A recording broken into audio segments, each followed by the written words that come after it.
So admittedly, as the journey's coming to an end, I'm both excited and a little sad.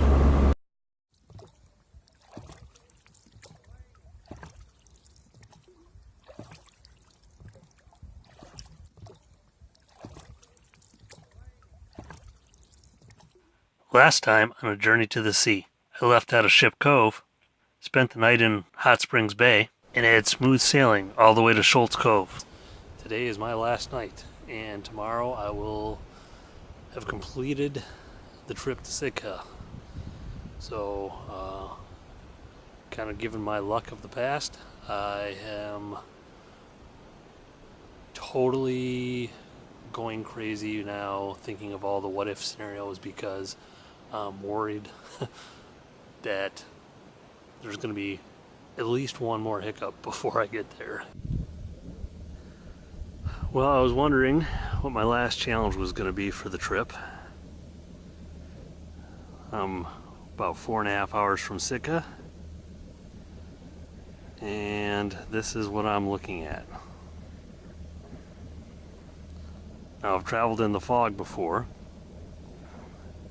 so I'm pretty comfortable with that. I'm going to get the radar fired up, but once again, I don't have an auto helm, so I can't just stay on a course and watch the radar from a good position where I can see and watch and do a bunch of stuff. I got to stay at the helm, so I can't really see the radar except for maybe a quick glimpse here and there. So this is going to be an interesting day, but I've kind of waited as long as I'm willing to wait. The fog's actually setting in a little bit harder, I think, once I get out of this bay, and then down around the corner to where the wind is blowing again. Hopefully it gets a little bit better, because if it doesn't, the only other option is hopefully that will burn it off. As you can see, fog's starting to lift a little bit. Hopefully it doesn't get worse. It's weird going through with no sight. I'm only going like about 3 knots right now. But this is really cool. It's kind of like a fog boat. Not colorful, but it's kind of neat.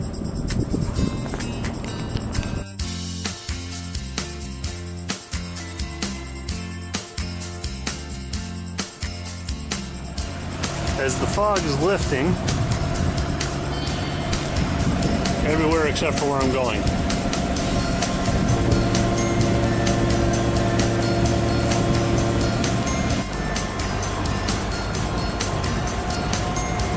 That right there is my biggest fear in the world.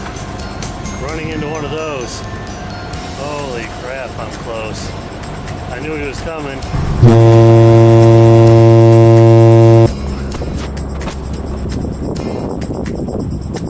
It's a beautiful thing. The fog is finally starting to raise. Of course, that's after I almost got ran over by the Malaspina, but that's okay. I can finally start moving again. Hopefully only about 2.5 more hours, maybe 3 to home. I'm already set up for portside docking, which is what my plan is, knowing the dock's there. Hit the transient dock, check in. Hopefully they'll give me some sort of hot berthing pretty quick. But if not, I can just hang out in the transient as long as need be.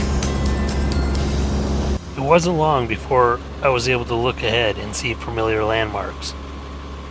I also began to look back and think about all the things that I've seen and all I've accomplished. So admittedly, as the journey's coming to an end, I'm both excited and a little sad. It's been an incredible 3 weeks, and I'm looking forward to being home and kind of getting some things back to normal, but then again, I know I'm really going to miss being out at the anchorages and exploring new places and really think I would have enjoyed it a lot more if I had a lot more time. I only had 3 weeks to make the trip, so I had to push every day, where most of the cruisers are doing the same trip via round trip, but they're taking 3 to 4 months, which is a month and a half to 2 months each way, so twice as long. So some of the things I would like to do with twice as long, stay some of the places I've seen longer, explore more, drop anchor at a few more spots. But it's going to be good to be home also. Get some things repaired and start getting ready for our next adventure. Back on course, back on course. This is what happens when you don't have an autopilot, try to do two things at once. It wasn't long until I finally saw what I wanted to see. That's Sitka. Soon after that, I rounded the corner and I caught my first sight of Edgecombe. It's the landmark that marked the end of my journey. As I looked out at it, I couldn't help but feeling a little bit emotional. I had traveled so far and seen so much, and I had finally made it home. It was only a short sail from there, and I was going through the breakwater, escorted by the United States Coast Guard.